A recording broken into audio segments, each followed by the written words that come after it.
Welcome back to another episode of life advice that you do not hear in church. My name's Tiffany Dawn, and today we're going to talk about this idea of guys having eyes only for us.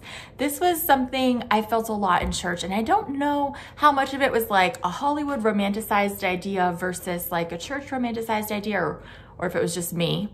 Does anybody else feel this way, or is this just me? But I always felt like my husband would have eyes for only me. And I thought that that meant that he'd walk into a room filled with women and me, and no matter how attractive or how the other women were dressed or anything like that, it would be like he'd have this tunnel vision for me, and he wouldn't basically wouldn't even notice anyone else, just scan the room, and then just he'd see me across the crowd and just stare at me and stare at me. And that's truly, I'm a very dramatic, romantic person, as you can tell, but that's truly what I thought a healthy marriage looked like. And today I want to talk about that. As we're getting started, I also want to tell you in just a couple of weeks, I'm gonna have a new book available for pre-order, and I'm so excited about it. It's actually my Before the Ring course. I have completely rewritten sections of it and turned it into a book with journaling right there in the book, and I'm so pumped about this. It's 25 questions to ask before you say yes. It's all for people who are getting really serious in their relationship, thinking about engagement or marriage, and the questions that you guys should ask and talk about before you put a ring on it. So that will be available in just a couple weeks for pre-order, so keep your eye out for that. So this idea of having eyes for only you, I think there's extremes that we can go to, and there's a healthy middle. So let's talk about the extremes first. Extreme number one is what I experienced with my first boyfriend. He was toward this extreme anyway. He would just kind of check out women everywhere we went and flirt with them. On our date nights, he'd be flirting with the waitress, and he was telling me, well, this girl was so much more attractive than you were, my ex was so much more attractive than you, stuff like that. Okay, that's not healthy. Another example of this is when I used to waitress, one of my coworkers came in one day and said, "Stay away from my boyfriend, Tiffany." And I'm like, "What are you talking about? I don't even know who your boyfriend is."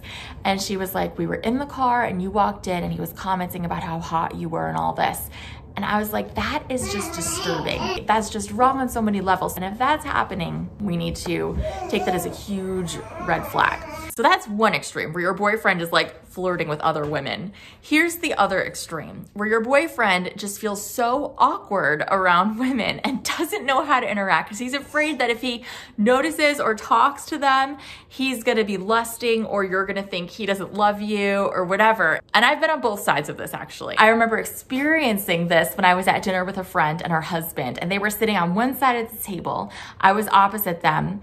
And even though they were sitting next to each other, I remember the husband just staring at his wife every time he talked to me. They just would stare at each other while talking to me. And I felt so awkward. I was like, oh my gosh, this is just not a normal human conversation here. And I think sometimes we have this idea that if I look at another woman or notice another woman, I'm lusting after her. And noticing is not lusting. Lusting is what we do in our minds with our noticing. And when we try just not to notice anyone else and just to stare at our wife, and when we try the whole eyes for only you thing literally, it's so awkward for the other people around you. And so I think that also is an extreme that's unhealthy, that just doesn't contribute to real conversations with real humans made in the image of God, no matter what their gender, no matter how attractive they are. We're all human and worthy of respect. And that's just all we gotta do. Have a conversation, treat people with respect. So then there's the healthy middle ground. And this was hard for me and James to find because he's a people watcher. He's always observing other people. And I have a lot of insecurities because of my first boyfriend. So our first couple years of marriage, it was really hard to find this middle ground. I remember many times having conversations with other women and just feeling like I was the third wheel. He was just talking with this chick, so excited to see a new person, and he's like, "I'm not lusting after her. What's the big deal?" And I'm like, "I feel like I'm the third wheel. You forgot I was even there. It doesn't even matter if I'm there." So he had to learn how to incorporate me into the conversation, and I had to learn to be okay with him talking to other attractive women and realizing he wasn't lusting after them. It was not lust. It was just oh, new person. Oh, squirrel. That's just how James's brain works.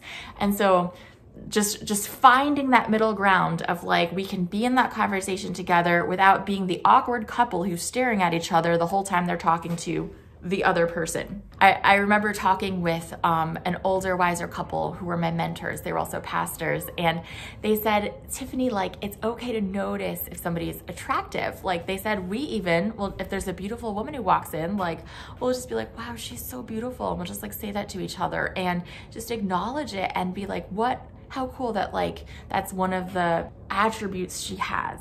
And at first I thought that's so weird. And like, how could you ever be secure enough in a relationship to have that conversation? But now I realize how beautiful that is, to be like, wow, that's such a beautiful person. And to just like acknowledge that and notice it together. And it's not about lust. It's not about crass comments. It's just, she's beautiful.